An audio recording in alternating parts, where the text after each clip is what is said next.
There is a sixth color beyond that which is known to man. It is a color as vast as Jace's amnesia and as timeless as Nicole Bolas's tomfoolery.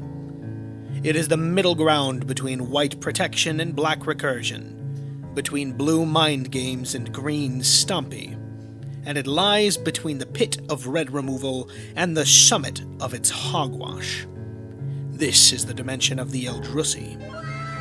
It is an area that might be called the Colorless Zone.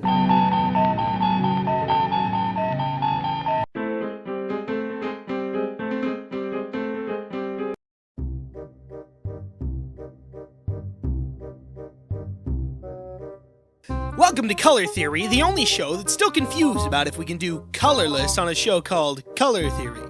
Do we still call it Color Theory? Colorless Theory? Just theory? Oh well. Today we'll be exploring the true nature of colorless players, even if it drives us mad. Before anyone asks, is there such a thing as a colorless player, I would like to direct your attention to two things.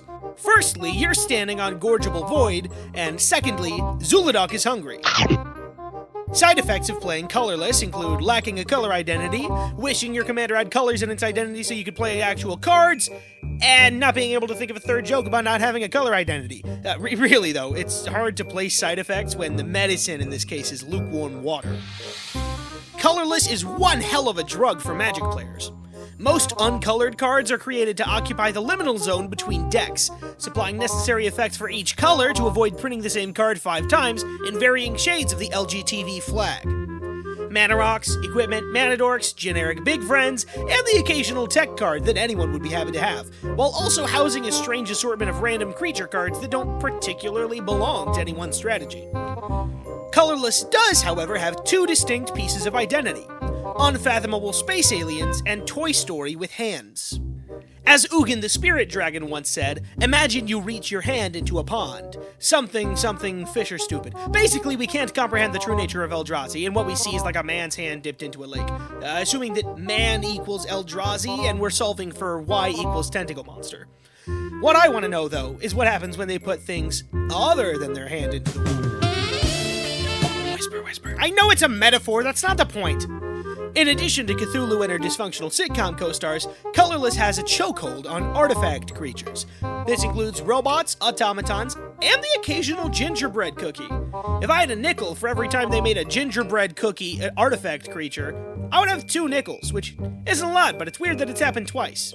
Even though oftentimes artifact creatures are integrated into other decks as support pieces, like the Mirror or my uncle's malfunctioning Jeep Grand Cherokee, you can also loosely string them together into something vaguely resembling a strategy, a la the Pandora Bracelet from Hell. Because Colorless is usually thought of as the middle space between colors, most of its cards are supportive but generic in nature, great value style. Aside from mana rocks, equipment, and the aforementioned tentacle monsters, most colorless cards are actually just worse versions of colored cards. You have removal, but it's overcosted. Here's some card draw, but it's situational. The only upside to these Walmart brand knockoffs is that they're splashable in whatever decks you want, which is pretty great. If you're making tokens in red and need some extra card draw, try Idol of Oblivion. Need game-ending beat sticks in your blue deck? Why not literally Megatron? Sounds like Colorless does have its uses. Wait, we're playing just Colorless? Forget everything I just said, existence is pain. Colorless does have one really interesting deck-building benefit that I want to bring up. Your lands. Colored decks can only afford to use so many lands that don't tap for colored mana, which means that they can't enjoy the plethora of unique utility lands that are afforded to you, the player who decided Grayscale was the prettiest option.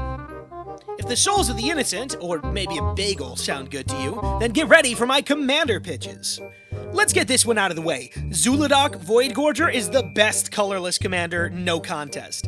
Eldrazi are the strongest colorless creatures, and maybe the strongest creatures in Commander altogether, so giving the Eldrazi players a buy one get 2 free deal is akin to telling Anakin Skywalker that the younglings are visiting a local kindergarten. Play lots of ways to get Eldrazi out quickly, and watch in awe as your commander gets blown up every single time he touches the battlefield. Come on, did you really think we were gonna let that resolve? Do better.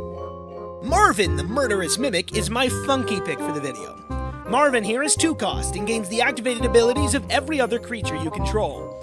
For those of you in the peanut gallery who don't know what that means, an activated ability is basically anything you choose to do. Tap abilities and anything with an attached cost generally fits the bill.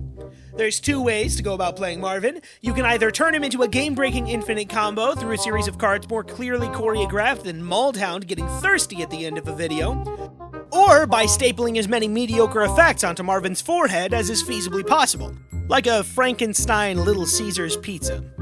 Either way, you're probably a bad person for building this deck. On a totally unrelated note, build Marvin deck. Lastly, I'll shout out Graz Unstoppable Juggernaut. A cursory read of Grazzy Bazzy's text might lead you to believe they're a Juggernaut typal commander. Ah yes, Juggernauts have to attack, interesting downside. They can't be blocked by walls, flavorful, but not much there. And all your creatures are 5/3s and Juggernauts, what?! They had me in the first half, not gonna lie. You see, if you took out that last bit, this is a flavorful, albeit overcosted typal commander. You add in that last bit, and they are begging to become token soup that just so happens to know the nuclear missile codes. Fill your deck with tons of tiny token creators, and enough ways to provide Juggernaut-related results that even Professor X will start to sweat a little. And all is dust, that's it.